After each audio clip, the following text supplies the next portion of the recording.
آج کی اس ویڈیو میں حضرت موسیٰ علیہ السلام کا واقعہ بیان کریں گے جب ان کی قوم نے ان پر تہمت لگائی، جھوٹ بولے، کہا کہ موسیٰ علیہ السلام کے جسم میں عیب ہے یا اور بیماری ہے، تو اللہ تبارک و تعالیٰ کو یہ منظور ہوا کہ حضرت موسیٰ علیہ السلام کو ان کے سامنے بنا کپڑوں کے کھڑا کر دیا۔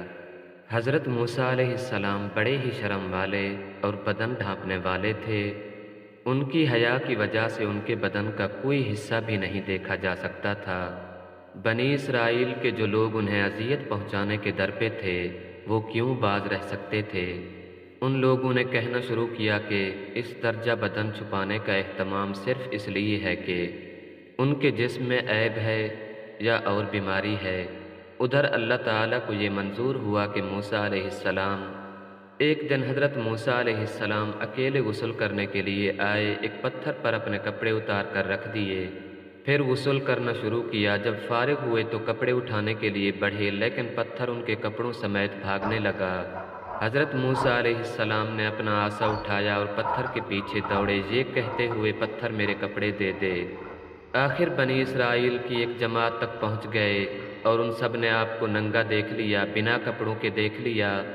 اللہ تعالیٰ کی مخلوق میں سب سے بہتر حالت میں پایا، اور اس طرح اللہ تبارک و تعالیٰ نے ان کو ان کی قوم کی تہمت سے بری کر دیا۔ اب پتھر رک گیا اور آپ نے کپڑے اٹھائے، پہنے، پھر پتھر کو اپنے عصا سے مارنے لگے۔ خدا کی قسم، اس پتھر پر حضرت موسیٰ علیہ السلام کے مارنے کی وجہ سے 3 یا 4 یا 5 جگہ نشان پڑ گئے تھے۔ اللہ تعالیٰ کا فرمان ہے، تم ان کی طرح نہ ہو جانا جنہوں نے موسیٰ علیہ السلام کو اذیت دی تھی۔ پھر ان کی تہمت سے اللہ تعالیٰ نے انہیں بری کر دیا۔ وہ اللہ تعالیٰ کی بارگاہ میں بڑی شان والے اور عزت والے تھے، اللہ تعالیٰ کے پاکیزہ پیغمبر تھے۔ مزید معلوماتی ویڈیوز، اسلامک سٹوریز کے لیے ہمارے چینل رشید علی وائس کو سبسکرائب کریں، ویڈیو کو لائک کریں، صدقہ جاریہ سمجھ کر شیئر کریں، اور ہمارے فیس بک پیج رشید علی وائس کو فالو کریں۔